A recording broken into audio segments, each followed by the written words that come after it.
पहा, आपली जी काही नाती आहेत त्या नात्यांमध्ये ना अपेक्षा एका एका शब्दाभोवतीच अनेक समस्या निर्माण झालेल्या असतात. अनेक समस्या निर्माण झालेल्या असतात ह्या एका शब्दाभोवती.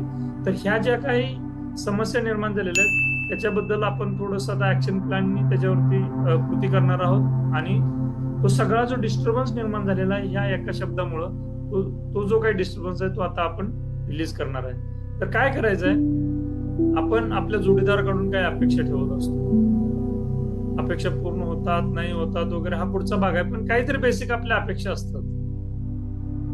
दुसरं आहे मुलांकडून काहीतरी आपल्या अपेक्षा असतात. तिसरं आहे कामाच्या ठिकाणच्या काहीतरी अपेक्षा असतात. कामाच्या ठिकाणचे जे काही नातेगोते आहेत, आपले कलिग्स आहेत, आपले सिनियर ज्युनियर वगैरे, त्या सगळ्यांच्याकडून काहीतरी आपल्या अपेक्षा असतात.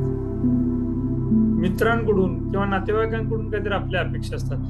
या सगळ्या अपेक्षा जर फुलफिल झाल्या तर आपलं ते नातं ओके असते. जर फुलफिल होत नसतील तर तिथं आपल्याकडून आपल्या वेगळी रिॲक्शन दिली जाते आणि तिथंच खरा डिस्टर्बन्स चालू होतो.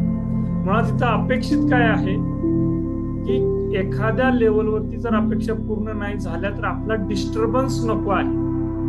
त्या कुठल्याही लेवलवरती कुणाकडूनही जर आपल्या अपेक्षा फुलफिल नाही झाल्या तरी आपल्या मनामध्ये डिस्टर्बन्स नको आहे.